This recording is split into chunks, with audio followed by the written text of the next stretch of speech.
नमस्कार दोस्तों, स्वागत है आपका अपने YouTube channel study with selector में। डेली का सेशन होता है करंट अफेयर का, उसमें हम आ गए हैं अगले सेशन पे। आज जो हमारा सेशन होगा वो होगा 25 नवंबर का सेशन। चलिए शुरू करते हैं आज का सेशन। पहले हम रिवाइज करेंगे जो हमारा लास्ट सेशन था। पहला क्वेश्चन कह रहा है हाल ही में अंतर्राष्ट्रीय छात्र दिवस कब मनाया गया? 17 नवंबर को मनाया जाता है। हाल ही में ब्राज़ील ने आधिकारिक तौर पर G20 की अध्यक्षता किस देश को सौंपी है? साउथ अफ्रीका को सौंपी है। हाल ही में CCI ने किस कंपनी पर 213 करोड़ रुपए का जुर्माना लगाया? मेटा पर लगाया है। किस राज्य ने AI सलाहकार परिषद की स्थापना की है? तेलंगाना के द्वारा अभी हाल ही में AI सलाहकार परिषद की स्थापना की गई है। हाल ही में किस देश को वेल्स के साथ हॉर्नबिल फेस्टिवल 2024 के लिए भागीदार देश घोषित किया गया है? आंसर हमारा हो जाएगा जापान। आगे देखते हैं, अगला क्वेश्चन कह रहा है हाल ही में संयुक्त सैन्य अभ्यास पूर्वी प्रहार का आयोजन किस राज्य में किया गया है? अरुणाचल प्रदेश में।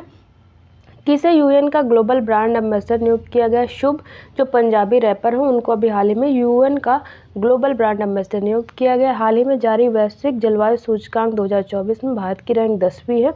प्रसार भारती ने अभी हाल ही में वेब्स नाम से अपना OTT प्लेटफॉर्म लॉन्च किया है। किसने अभी हाल ही में नेफिथ्रोमाइसिन नामक पहली स्वदेशी एंटीबायोटिक जो दवा है वो लॉन्च की है? तो करेक्ट आंसर हमारा हो जाएगा जितेंद्र सिंह के द्वारा लॉन्च की गई है। अब देखते हैं हमारा अगला क्वेश्चन, शुरू करते हैं। पहला क्वेश्चन कह रहा है हाल ही में राष्ट्रीय प्राकृतिक चिकित्सा दिवस कब मनाया गया है? आंसर हमारा ऑप्शन डी हो जाएगा। हर साल 18 नवंबर को राष्ट्रीय प्राकृतिक चिकित्सा दिवस मनाया जाता है। तो करेक्ट आंसर ऑप्शन डी हो जाएगा। राष्ट्रीय प्राकृतिक चिकित्सा दिवस हर साल 18 नवंबर को मनाया जाता है। ये किस लिए मनाया? प्राकृतिक चिकित्सा और इसके उपचार लाभों के बारे में लोगों को जागरूक करने और शिक्षित करने के लिए मनाया जाता है। आगे देखते हैं हमारे नवंबर के कुछ दिवस हैं, उनको रिवाइज कर लेते हैं। विश्व शाकाहारी दिवस 1 नवंबर को मनाया जाता है। विश्व सुनामी जागरूकता दिवस 5 नवंबर को। राष्ट्रीय कैंसर जागरूकता दिवस 7 नवंबर को। विश्व रेडियोग्राफी दिवस 8 नवंबर को मनाया जाता है। राष्ट्रीय विधिक सेवा दिवस 9 नवंबर को। विश्व टीकाकरण दिवस मनाया जाता है 10 नवंबर को। राष्ट्रीय शिक्षा दिवस 11 नवंबर को। विश्व निमोनिया दिवस 12 नवंबर को। विश्व मधुमेह दिवस 14 नवंबर को। जनजातीय गौरव दिवस मनाया जाता है 15 नवंबर को। राष्ट्रीय प्रेस दिवस 16 नवंबर को और अंतर्राष्ट्रीय छात्र दिवस 17 नवंबर को मनाया जाता है। देखते हैं हमारे अगले क्वेश्चन की तरफ। कह रहा है हाल ही में किस महिला क्रिकेटर के सम्मान में ईडन गार्डन स्टेडियम में एक स्टैंड का नाम रखा गया है? ऑप्शन हमारा बी करेक्ट हो जाएगा। जो पूर्व क्रिकेटर हैं झूलन गोस्वामी, उनके नाम पर ईडन गार्डन स्टेडियम में एक स्टैंड का नाम अभी हाल ही में रखा गया है। तो हमारा करेक्ट आंसर क्या हो जाएगा? ऑप्शन बी हो जाएगा। बात करें तो कोलकाता के ईडन गार्डन स्टेडियम में पूर्व दिग्गज जो भारतीय खिलाड़ी हैं झूलन गोस्वामी, उनके नाम पर एक स्टैंड का नाम रखा गया है। बंगाल क्रिकेट संघ ने इसकी अभी हाल ही में घोषणा की है। CAB ने ब्लॉक जो मतलब पंजाब क्रिकेट बोर्ड है उसने ब्लॉक B गैलरी का नाम बदल करके जो झूलन गोस्वामी है उनके नाम पर रखने का फैसला किया है। आगे देखते हैं, कुछ डिटेल देख लेते हैं करंट के। जो मनोलो मार्केज हैं उनको भारतीय पुरुष राष्ट्रीय फुटबॉल टीम का मुख्य कोच नियुक्त किया गया है। इंग्लिश चैनल को पार करने वाली विश्व की सर्वाधिक युवा और सबसे तेज पैरा तैराक जिया राय बन गई हैं। शिखर धवन को इंडियन मोटरसाइकिल ग्रैंड प्रिक्स का ब्रांड एम्बेसडर नियुक्त किया गया है। दुबई स्पोर्ट काउंसिल ने पूर्व भारतीय क्रिकेट खिलाड़ी हरभजन सिंह और महिला टेनिस खिलाड़ी सानिया मिर्जा को खेल राजदूत नियुक्त किया है। जय शाह को निर्विरोध ICC का अगला चेयरमैन नियुक्त किया गया है। मोर्ने मॉर्केल को टीम इंडिया का गेंदबाजी कोच नियुक्त किया गया है। भारतीय महिला क्रिकेट टीम की पूर्व जो कैप्टन है मिताली राज को आंध्र क्रिकेट एसोसिएशन द्वारा महिला क्रिकेट संचालन के लिए मेंटर अभी हाल ही में नियुक्त किया गया है। आगे देखते हैं अगला क्वेश्चन।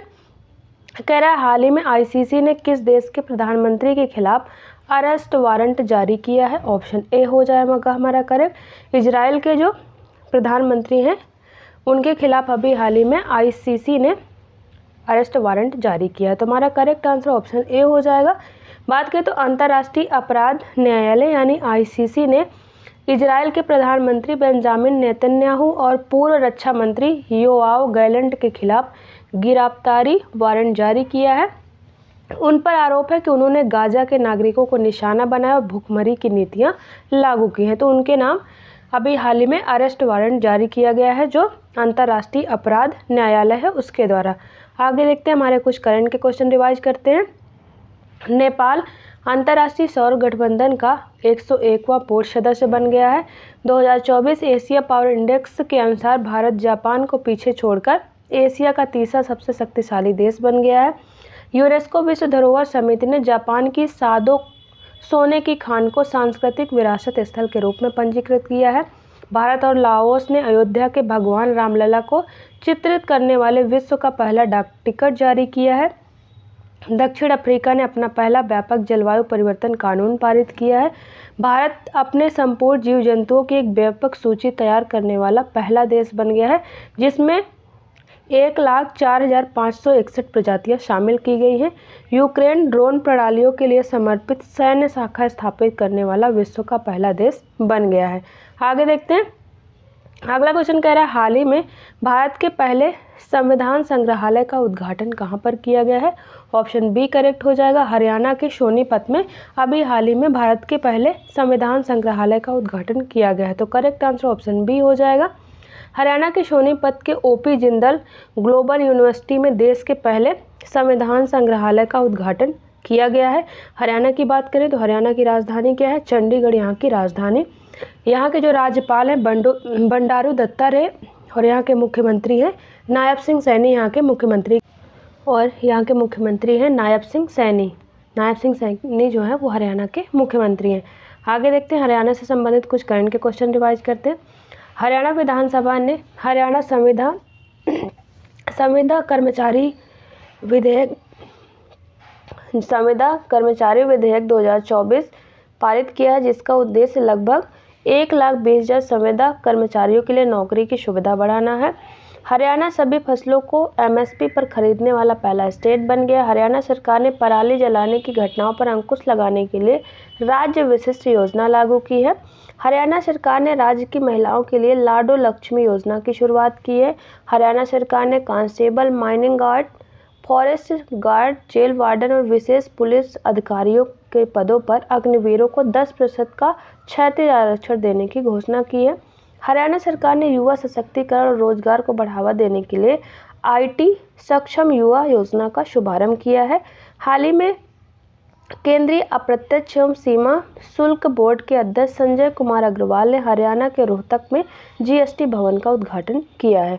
आगे देखते हैं, अगला क्वेश्चन कह रहा है, हाल ही में कौन सा देश अंतर्राष्ट्रीय सौर गठबंधन का 104वां पूर्ण सदस्य बन गया है? ऑप्शन ए करेक्ट हो जाएगा।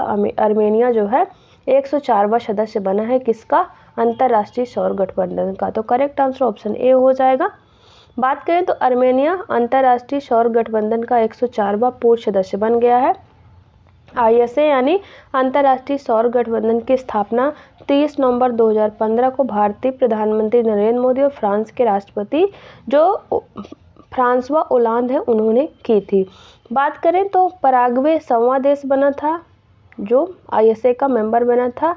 नेपाल 101वां सदस्य, एंटीगुआ और बारबुडा 102वें सदस्य और सीरिया बना था 103वां सदस्य और 104वां सदस्य बन गया आर्मेनिया। आर्मेनिया का मैप देख सकते हैं। आर्मेनिया की राजधानी एरेवन और यहाँ की मुद्रा ड्रम यहाँ की मुद्रा का नाम है।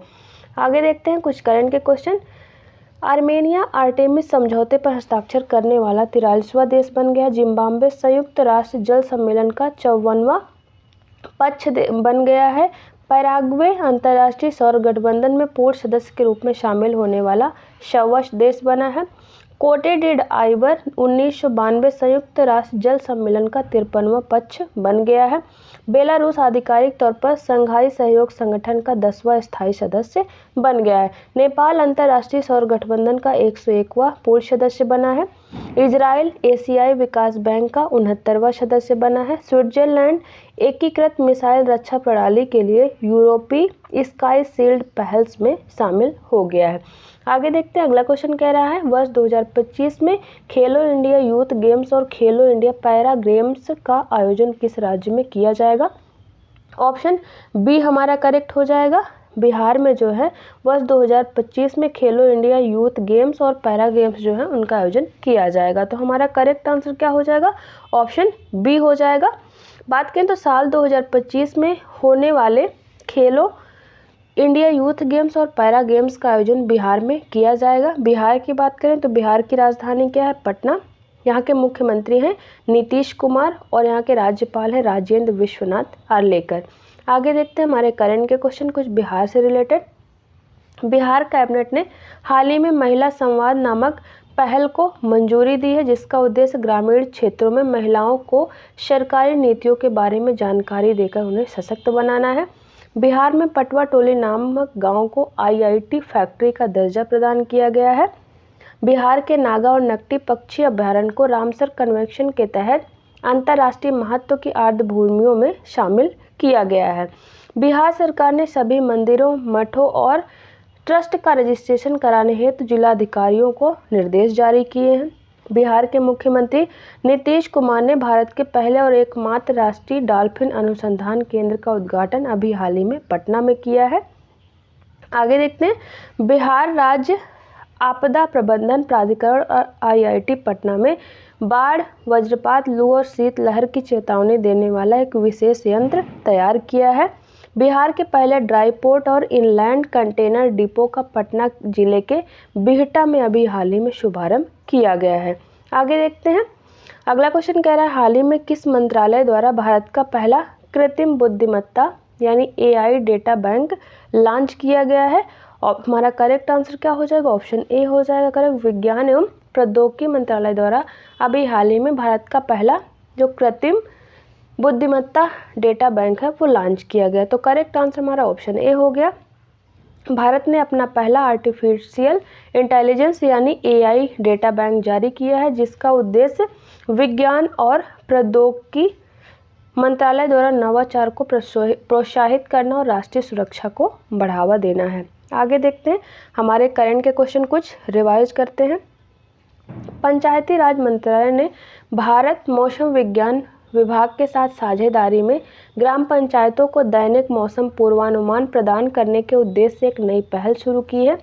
मेटा ने भारत सरकार के सहयोग से नागरिकों को ऑनलाइन सुरक्षा के बारे में शिक्षित करने और उन्हें साइबर धोखाधड़ी के बढ़ते खतरों से बचाने के लिए स्कैम से बचाओ नामक 2 महीने लंबा अभियान शुरू किया है।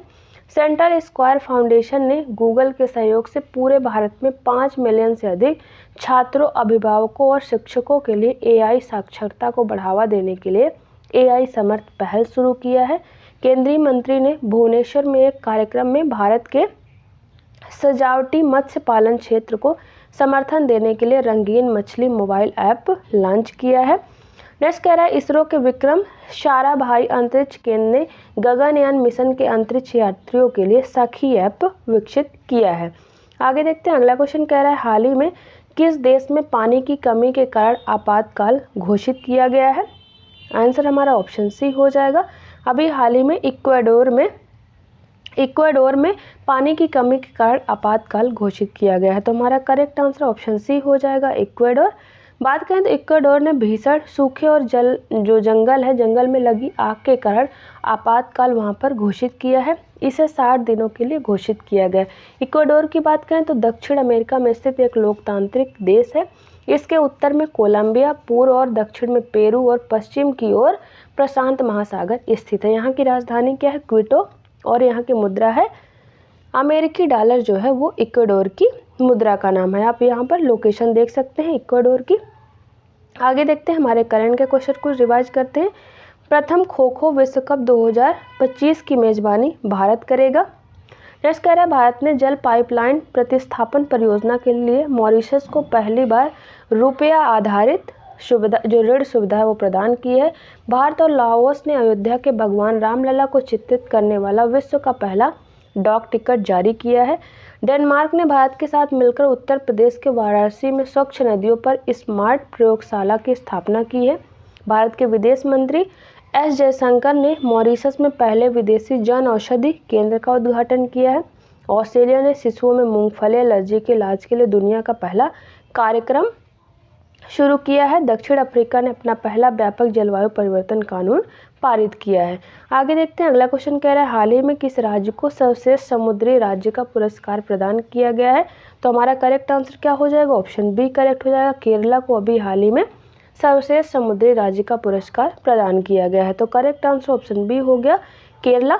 बात करें तो देश के मत्स्य पालन और जलीय कृषि क्षेत्र के विकास में योगदान के लिए केरल को सर्वश्रेष्ठ समुद्री राज्य का पुरस्कार प्रदान किया गया।